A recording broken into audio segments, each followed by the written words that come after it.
Hello dear children, this video is of class 7th and first part of video. In second part, I have already taught you question answers with full back exercise.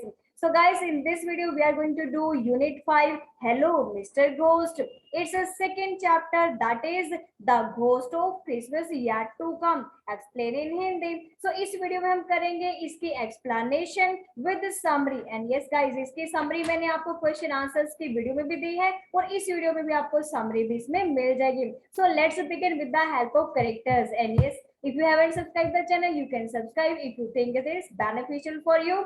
Next is this is the character chart or mind map. Yes guys, सबसे पहले जब तक हम mind map नहीं करेंगे हमें पता कैसे चलेगा चैप्टर में कौन कौन है यहाँ पे. तो हम करेंगे सबसे पहले इसके कैरेक्टर्स. सबसे पहले इसमें कैरेक्टर है एबेंजर स्क्रूज, जो कि यहाँ पर मेन कैरेक्टर है, प्रोटैगनिस्ट है, जो कि हीरो है इस चैप्टर का. मींस यहाँ पर ये क्या काम करता है, ये एक बिजनेसमैन है. इसके ही कंपनी में यहाँ पर कौन काम करता है, बॉब. बॉब इसकी कंपनी में क्लर्क है.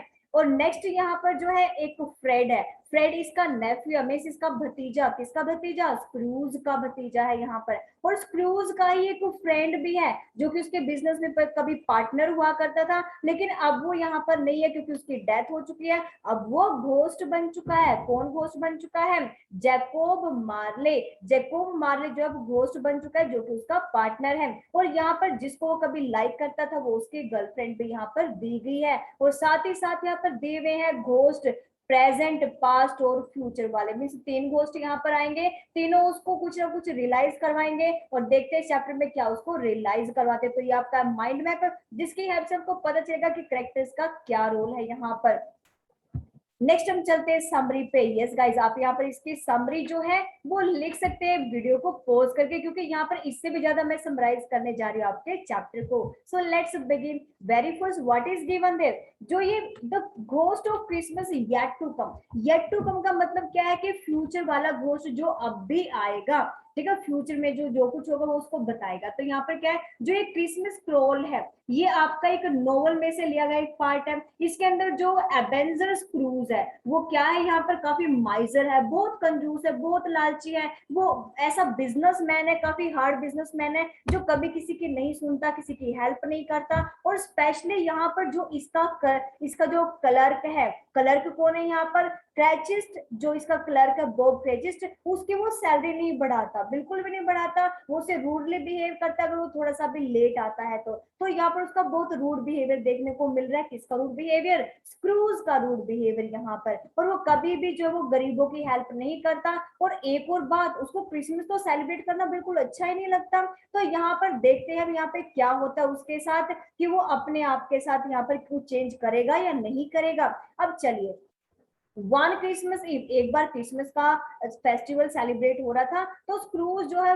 Went home after refusing. अब जो स्क्रूज है वो अपने घर वापस जा रहा होता है, क्योंकि वो मना कर देता है कि मैं यहाँ पर क्रिसमस जो है उसके अंदर पार्टिसिपेट नहीं करूंगा, मैं कोई भी यहाँ पर डिनर नहीं करने वाला हूँ. वो किसको मना करता है, अपने भतीजे, अपने नेफ्यू फ्रेड को मना कर देता है, क्योंकि उसने डिनर का अरेंजमेंट किया हुआ था कि आप भी आकर के यहाँ पर डिनर करें, लेकिन उसने, स्क्रूज ने तो मना ही कर दिया आने के लिए. तो अब यहाँ पर जो है क्रिसमस के अंदर जब उसको बुलाया जाता है तो वो यहाँ पर नहीं आता है. और वो कहता है कि क्रिसमस, अरे ये तो काफी हम्बैग, हम्बैग मतलब नॉनसेंस फेस्टिवल है, मुझे नहीं सेलिब्रेट करना, मुझे नहीं यहाँ पे कोई डिनर खाना. ठीक है, that evening he is late partner. तो उसी रात क्या होता है, उसका जो लेट पार्टनर मतलब जो एक्सपायर हो चुका है, जिसकी डेथ हो चुकी है, उसका एक पार्टनर था उसके बिजनेस में जिसका नाम क्या था, मार्ले. अब यहाँ पर वो घोस्ट बन चुका है क्योंकि वो एक्सपायर हो चुका है. अब एक्सपायर होने के बाद वो जैसे घोस्ट बन गया तो उसके सामने आता है हु इन लाइफ हैड, जो कि जो वो जिंदा था, जीवित था, तो स्क्रूज की तरह ही था. स्क्रूज से कम कंजूस नहीं था, स्क्रूज से कम पापी नहीं था, स्क्रूज से कम क्रूल भी नहीं था. मतलब जैसे स्क्रूज था वैसे ही वो भी था यहाँ पर. अब ये जो घोस्ट है उसने क्या क्या डाला हुआ था, एक हैवी चेन डाल रखी थी. ठीक है, और उसने क्या डाला था, बी मॉर्निंग हिज फेट, और वो अपने बिमोर्निंग मतलब कराहना, मतलब क्या करता, वो रो रहा था, अपने किए पर पछता रहा था, रिपेंट हो रहा था कि मैंने काश अपने जीवन में जब मैं सरवाइव करता था, काश के मैंने कुछ अच्छे काम किए होते तो मुझे ऐसी जगह, मतलब ऐसी मौत के बाद मुझे ये जगह नहीं मिलती। तो काफी पछता रहा होता है। जो मार्लेस का घोस्ट है वो स्क्रूज को बोलता भी है, वो क्या कहता है, हैड फॉग्ड कि the chain of his misery, कहता है अपनी कंजूसी के जाल से बाहर निकलो। फॉग मींस यहाँ पर जाल होता है, जो जो जाल होता है, जाली होता है, उसको कहते हैं जो तुमने कंजूसी का जाल बिखेर रखा है ना अपने चारों तरफ, उसे तुम बाहर निकल जाओ। Link by link through his life, जो तुम्हारे लाइफ से जुड़ा हुआ है। और अब and now regretted the way he had lived, क्योंकि जैसे मैं पछता रहा हूँ, मुझे लगता है तुम्हें भी ऐसे ही पछताना पड़ेगा, क्योंकि मैं अपने केस पर बहुत पछता रहा हूँ, बहुत शर्मिंदा हूँ कि जब मैं सरवाइव करता था मैंने अपनी लाइफ को बिल्कुल भी चेंज नहीं किया। Do nothing about it since he was dead, मतलब जब तक वो एक्सपायर नहीं हो गया उसने कुछ भी जो है यहाँ पर नहीं किया, मतलब कुछ भी यहाँ पर वो उसने अच्छा नहीं किया था। देन द गोस्ट सेड, अब गोस्ट कहता है आई एम हियर टुनाइट, मैं यहाँ पर आया हूँ तुम्हें वार्न करने के लिए, तुम्हें चेतावनी देने के लिए, that you have yet a chance, कहता है मैं तो मर चुका हूँ लेकिन तुम्हारे पास तो चांस है, तुम तो अपने आप को चेंज कर लो और तुम तो अपने भाग्य को, अपने फेट को, अपने लक को बदल लो। वो किसको कहता है, एम्बेंजर, अपने फ्रेंड स्क्रूज एम्बेंजर को बोलता है। ही ऑल्सो टोल्ड, उसने ये भी कहा स्क्रूज को कि उसका जो है that for his own good, उसके अपनी भलाई के लिए, he would be haunted by three spirit, कहते तेरी भलाई के लिए ना अभी यहाँ पर 3 घोस्ट और भी आने वाले हैं, मैं तो आया आया हूँ, साथ में तुम्हारे पास अभी 3 घोस्ट आने वाले हैं। क्यों, क्योंकि वो तुम्हें आकर के बताएंगे कि तुम्हें तुम्हारे साथ क्या हो सकता है। After delivering his message the ghost vanish, और जब उसने अपना एक मैसेज दिया और मैसेज देते वो वहां से वैनिश मतलब गायब हो गया। उसने क्या बोला जाने से पहले कि अभी तो मैं ही आया हूँ तुम्हें सिर्फ वॉर्न करने के लिए, लेकिन अभी तो 3 घोस्ट और आने बाकी हैं और वो तीनों के तीनों घोस्ट तुम्हें कोई ना कोई मैसेज जरूर देके जाएंगे। अब उसके जाते ही सबसे पहला घोस्ट आता है जो कि होता है ghost of present. The ghost spirit to visit Scrooge was the ghost of Christmas past, सबसे पहले सॉरी पास्ट वाला आता है, और पास्ट वाला जो यहाँ पर काफी स्ट्रेंज होता है, वो देखने में तो बच्चे जैसा लगता है लेकिन वो बच्चा नहीं होता, वो काफी ओल्ड एज पर्सन होता है, उसकी हाइट बेशक कम होती है लेकिन वो क्या होता है, ओल्ड एज पर्सन होता है, उसके हेयर भी व्हाइट हो चुके होते हैं, काफी एज होता है, लेकिन उसके फेस को देखने से लगता है कि नहीं ये शायद कोई बच्चा होगा, लेकिन वो बच्चा नहीं होता। वो यहाँ पर काफी व्हाइट ड्रेस डाल के आया होता है और काफी स्ट्रेंज भी लगता है यहाँ पर, ठीक है, उसको उसके अंदर काफी चमक होती है, काफी ब्राइटनेस होती है, उसकी क्लियर जो है light sprung from the top of his head, जैसे होता है ना कि हेड के पीछे कुछ लाइट सी चलना, तो ऐसे उसके हेड के पीछे जैसे होता है ना कि जैसे गोडेस या घोड़ा आपने देखा होगा उसके पीछे चक्कर सा चलता रहता है लाइट का, तो ऐसे इसके पीछे भी ऐसे लाइट का जो वो चक्कर सा चलता रहता है, इल्यूमिनेटेड मतलब वही प्रकाश वाला लाइट वाला, उसके पीछे बहुत ज्यादा लाइट होती है जैसे कि गोस्ट या स्पिरिट के पीछे होती है। Everything this spirit took Scrooge back, अब ये जो स्पिरिट होते हैं वो उसको उसके उन पुराने दिनों में लेके जाते हैं, उसको वो याद दिलाते हैं कि देखो सोचो जब तुम स्कूल डेज में थे तो तुम क्या करते थे, तुम क्रिसमस को सेलिब्रेट भी करते थे, एंजॉय भी करते थे, जब तुम छोटे से बच्चे थे तुम तो पार्टिसिपेट भी करते थे इसके अंदर, ठीक है, तो उनको सारी चीजें याद दिलाते कि जब तुम बोर्डिंग स्कूल में थे लेकिन तुम कितने माइजर थे और कितने अलोन थे, तुम कितने तुम्हारी कंडीशन कितनी कितनी बेकार थी, तुम कितने अकेले थे क्योंकि तुमने पैसे के लिए जो है अपनी सबसे प्यारी गर्लफ्रेंड को यहाँ पर छोड़ दिया था, किसके बदले में, पैसे के बदले में। तो अब जो है वो इसको स्कूल डेज की याद दिलाता कि काश वो चेंज रही, लेकिन उसके ऊपर कोई असर नहीं पड़ता। अब नेक्स्ट विजिटर कौन है, घोस्ट ऑफ क्रिसमस प्रेजेंट, अब दूसरा घोस्ट उसके सामने आता है, वो घोस्ट कौन सा है, प्रेजेंट वाला घोस्ट, और वो जो जॉली घोस्ट होता है वो लूज ग्रीन रोब बॉर्डर्ड विद व्हाइट फर, उसने व्हाइट फर, फर होता है ना जैसे आप फर वाले हम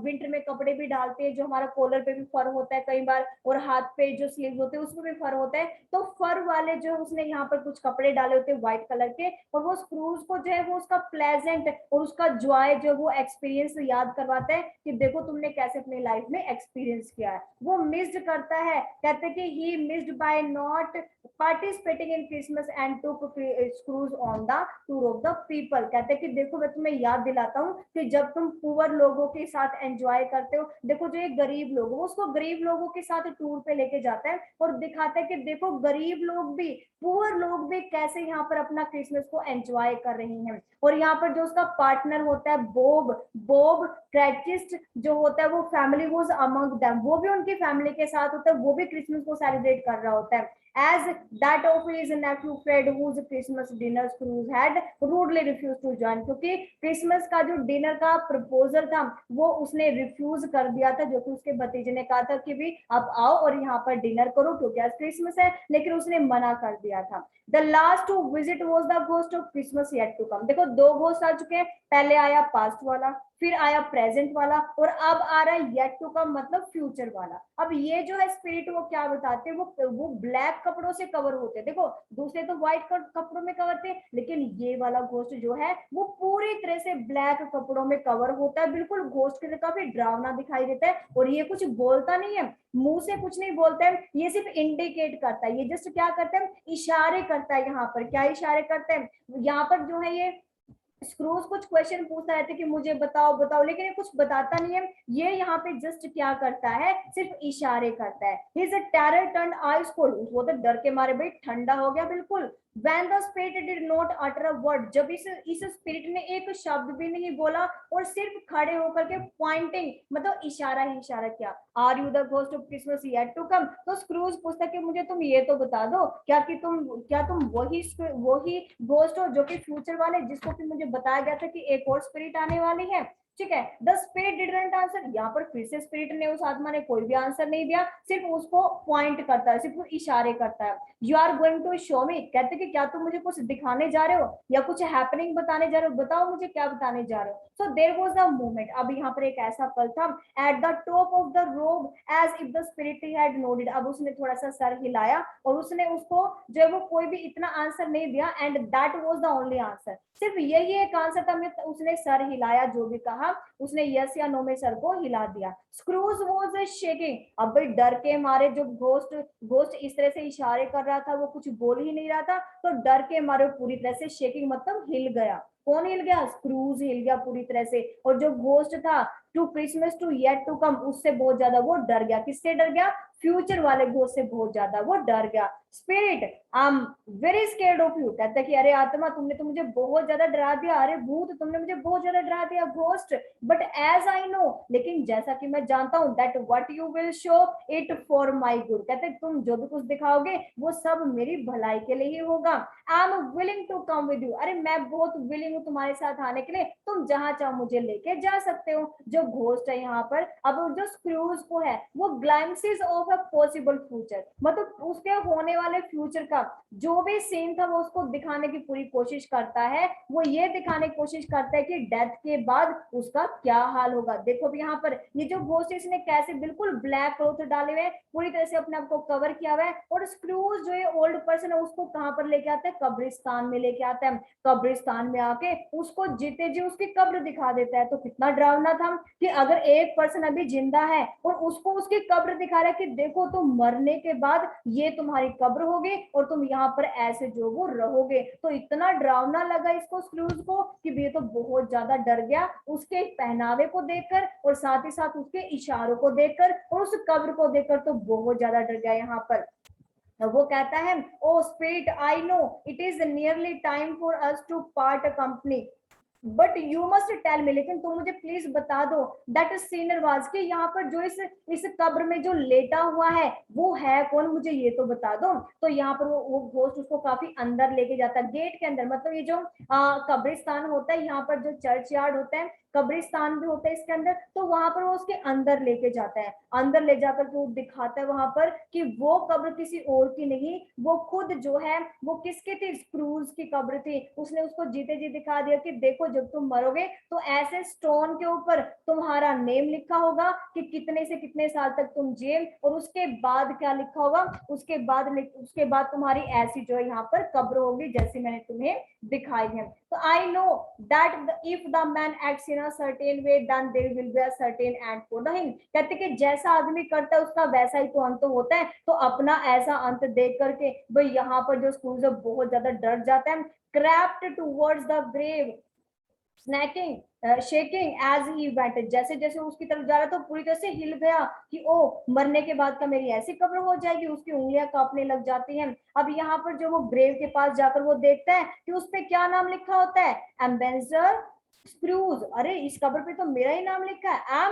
एम दैट मैन, क्या मैं ही वो आदमी हूँ जो इस कब्र के अंदर लेटा हुआ हूँ. The finger pointed the grave, तो यहाँ पर जब वो ग्रेव की तरफ, उस कब्र की तरफ इशारा करते हुए बोलते हैं, नो नो नो स्पिरिट, नहीं नहीं नहीं, ऐसा नहीं हो सकता, मैं ऐसे नहीं मर सकता, मैं ऐसे नहीं लेट सकता इस कब्र के अंदर. The finger was still there, लेकिन जो घोस्ट है वो ऐसे इशारा करता है कि नहीं देखो यही तो तुम्हारी कब्र है. Spirit I am no longer the person, कहता है कि भाई भूत आज के बाद मैं अपने आप को पूरी तरह से चेंज कर लूंगा, मैं ऐसा पर्सन नहीं रहूंगा जैसा कि मैं अब हूँ. आई हैव चेंज, मैं चेंज हो गया हूँ, अब मैं अपने आप को बदल चुका हूँ, अब मुझे कोई जरूरत नहीं है किसी की भी, अब मैं पूरी तरह से अपने आप को बदल चुका हूँ. आई एम श्योर, मैं पूरी तरह से श्योर हूँ, अब मैंने अपने नेचर को बदल लिया है क्योंकि मैं अपना ऐसा अंत नहीं चाहता. Why do you show me all this if there is no hope for me, अगर ऐसा हो ही नहीं सकता, अगर मैं अपने आप को बदल लूं तो ऐसा तो होगा ही, तो मुझे ऐसे क्यों दिखा रहे हो इसको. The hand started to shake, उसका हाथ जो यहाँ पर कांपने लग जाता है. Good spirit I know you pity me, अब कहता कि अरे नहीं नहीं तुम तो बहुत अच्छी आत्मा हो, तुमने मेरे ऊपर दया दिखाई है और मैं होप करता हूँ कि मेरा ऐसा एंड नहीं होगा.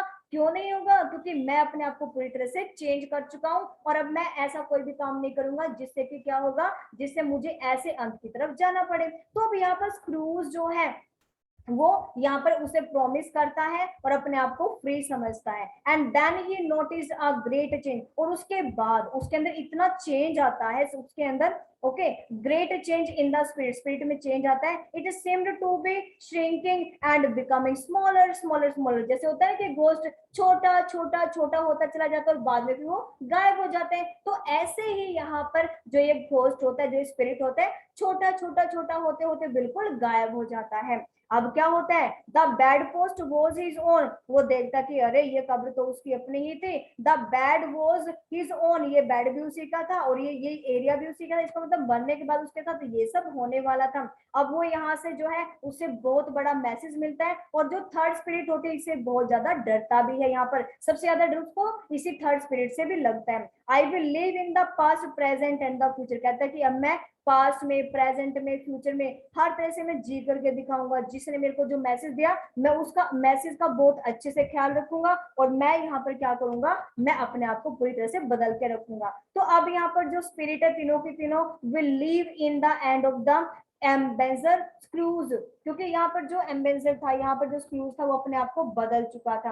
अब जो स्क्रूज है वो कहता है स्पिरिट्स को कि ये तीनों, the spirits of all three will live in me, कहते तीनों की तीनों मेरे अंदर रहेंगे. कहने का मतलब कि तीनों जो चेंज मेरे अंदर चाहती थी अब मैं अपने अंदर वो सारा चेंज लेकर आऊंगा. और एंड में जो एम्बेसडर जो स्क्रूज था वो इतना चेंज हो जाता है कि वो बहुत ज्यादा काइंड हार्टेड हो जाता है, बहुत ज्यादा हैप्पी रहने लग जाते हैं, लोगों के साथ मिक्स होने लग जाते हैं. और सबसे बड़ा चेंज कि वो क्रिसमस का फेस्टिवल भी मनाता है वो अपने भतीजे के पास जाकर के. और एक सबसे बड़ा चेंज, वो काफी कंजूस था तो यहाँ पर वो बॉब जो उसका क्लर्क होता है उसकी सैलरी भी वो यहाँ पर बढ़ा देता है. तो मीन्स वो पार्टी भी अटेंड करता है और बॉब की सैलरी भी बढ़ा देता है और यहाँ पर उसको बहुत बड़ा मैसेज मिलता है. और उसके बाद जो उसकी बीमारी होती है, दिमाग से जो सारी बीमारी वो निकल जाती है और वो एक बहुत ही शरीफ और अच्छा पर्सन बन जाता है, क्योंकि वो अपना एंड ऐसा नहीं चाहता जैसा कि यहाँ पर दिखाया गया. क्योंकि अपनी कब्र देखने के बाद तो पूरी तरह से हिल गया था कि अब मैं क्या करूं, तो उसने सोचा भी मैं अपने इस रास्ते को छोड़ देता हूं जिससे कि मुझे क्या होगा,